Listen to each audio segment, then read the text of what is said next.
এই গরমে ভারী খাবার না খেয়ে যদি একদম হালকা আর নরম কিছু খেতে চান তাহলে আজকের এই রেসিপিটা আপনার জন্য। মাত্র 2টি উপকরণে ইডলির মতো ফুলে ওঠা এই টিফিন খুব সহজেই বানানো যায়। আর সাথে যদি থাকে ঘরে বানানো বাদামের চাটনি তাহলে স্বাদটা হয়ে যাবে একেবারে পারফেক্ট। প্রথমে একটি পাত্রের মধ্যে আমি একটি ছোট বাটি মেপে 1 বাটি পরিমাণ শুকনো চাউলের গুঁড়া দিয়ে দিয়েছি।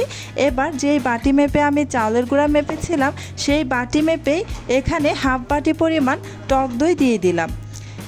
এবার এখানে যেই বাটি মেপে টক দই আর চাউলের গুঁড়া মেপেছি সেই বাটিতেই মেপে 1 বাটি পরিমাণ পানি দিয়ে দিয়েছি, নর্মাল পানি, আর স্বাদ অনুযায়ী লবণ দিয়ে দিলাম। এবার একটি চামচের সাহায্যে ভালোভাবে সব কিছু একসাথে মিশিয়ে নিচ্ছি। এই টিফিনটা বানাতে খুব বেশি উপকরণও লাগে না আর সময়ও বেশি লাগে না, একদম সহজভাবে অল্প সময়ে কিন্তু তৈরি করে নেওয়া যায়। আমার ভিডিওটা এখন পর্যন্ত যারা যারা দেখতেছেন প্লিজ আমার ভিডিওতে একটা লাইক দিয়ে দিবেন। আর আমার চ্যানেলটি যদি আগে থেকেই সাবস্ক্রাইব করে দেওয়া না থাকে প্লিজ আমার চ্যানেলটি সাবস্ক্রাইব করে পাশে থাকা বেল আইকনটি অন করে রাখবেন। এতে করে যখন আমি নতুন কোনো ভিডিও আপলোড করব তখন কিন্তু সাথে সাথে আপনার ওখানে নোটিফিকেশন পৌঁছে যাবে। এই যে এখানে আমার আরও কিছুটা পানি লেগেছিল, এখানে আমি আরও 2 টেবিল চামচ মতো পানি দিয়ে দিয়েছি। ভালোভাবে নেড়েচেড়ে মিশ্রণটাকে রেডি করে নিচ্ছি।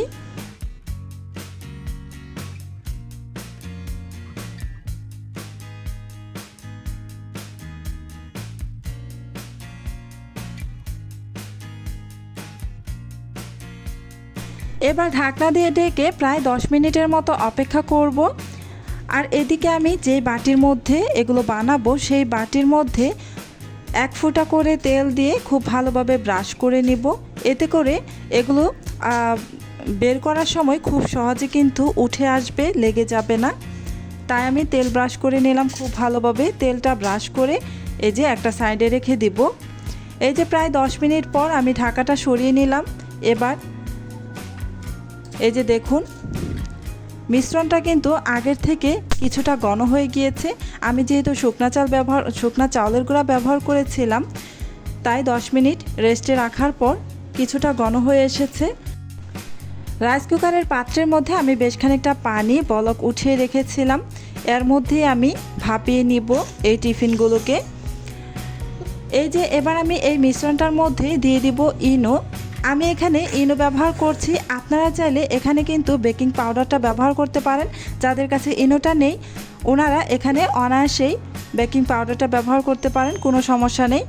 তবে এখানে ইনোটা দিলে খুবই কম পরিমাণে দিতে হবে। আমি 1 চা চামচের 3 ভাগের 1 ভাগ পরিমাণ ইনো এখানে দিয়ে দিব। খুব বেশি পরিমাণে ইনো ব্যবহার করা যাবে না, তাহলে কিন্তু খেতে বেশি ভালো লাগবে না। এই যে ইনোটা আমি এখানে দিয়ে দিলাম। আর এই ইনোটাকে অ্যাক্টিভ করার জন্য আমি 1 চা চামচ পরিমাণ এখানে পানি দিয়ে দিচ্ছি। পানিটা দেওয়ার কারণে কিন্তু এটা অ্যাক্টিভ হয়ে যাবে। আর সাথে সাথেই নাড়াচাড়া করে খুব ভালোভাবে মিশিয়ে নিতে হবে। ইনোটা মিশিয়ে নেওয়ার পর কিন্তু সাথে সাথেই বানিয়ে নিতে হবে। ইনোটা মিশিয়ে নেওয়ার পর রেস্টে রাখা যাবে না, সাথে সাথেই বানিয়ে ফেলতে হবে। আর আপনারা যদি এখানে বেকিং পাউডারটা ব্যবহার করেন তাহলেও কিন্তু বেকিং পাউডারটা দেওয়ার পর সেটাও সাথে সাথে বানিয়ে ফেললে খুব ভালো হয়। এই যে আমি ভালোভাবে মিশিয়ে নিলাম। এবার যেই ছোট ছোট বাটির মধ্যে আমি তেল ব্রাশ করে রেখেছিলাম সেই বাটির মধ্যে এই যে কিছুটা মিশ্রণ দিয়ে দিচ্ছি।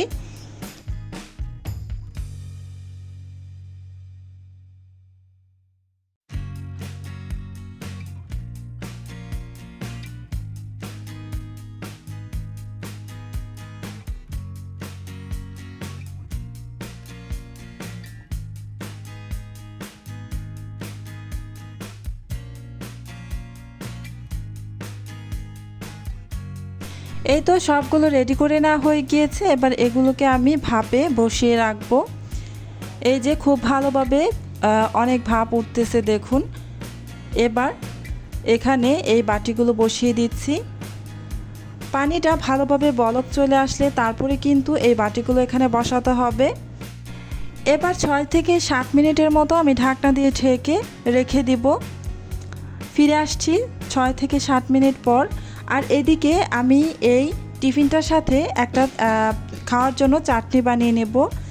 প্রথমে চুলা একটা প্যানের মধ্যে কিছুটা সয়াবিন তেল দিয়ে দিয়েছি। তারপর এখানে প্রায় হাফ কাপের মতো চীনা বাদাম দিয়ে দিয়েছি।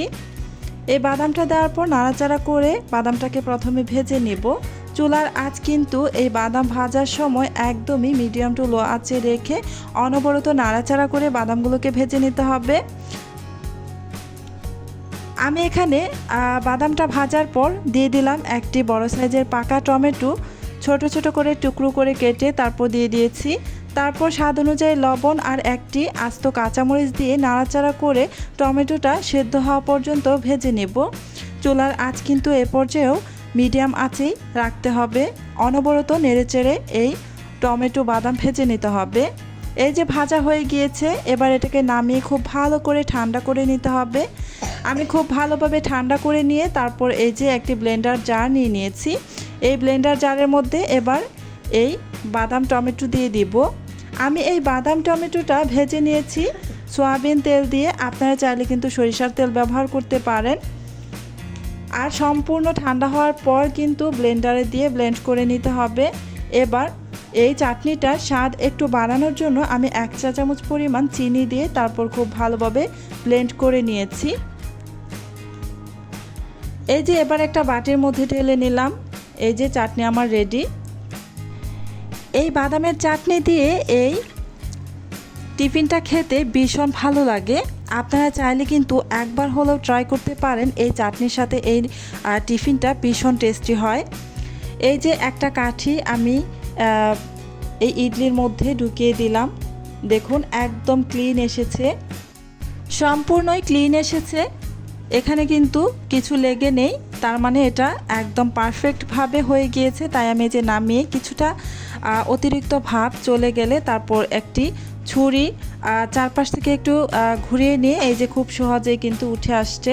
এই যে আমি আরও একটি বের করে নিচ্ছি। এই যে চারপাশ থেকে এই যে ছুরির সাহায্যে হালকা করে একটু খোঁচা দিলেই কিন্তু উঠে আসে খুব সহজেই। এই তো সবগুলো আমি বের করে নিচ্ছি।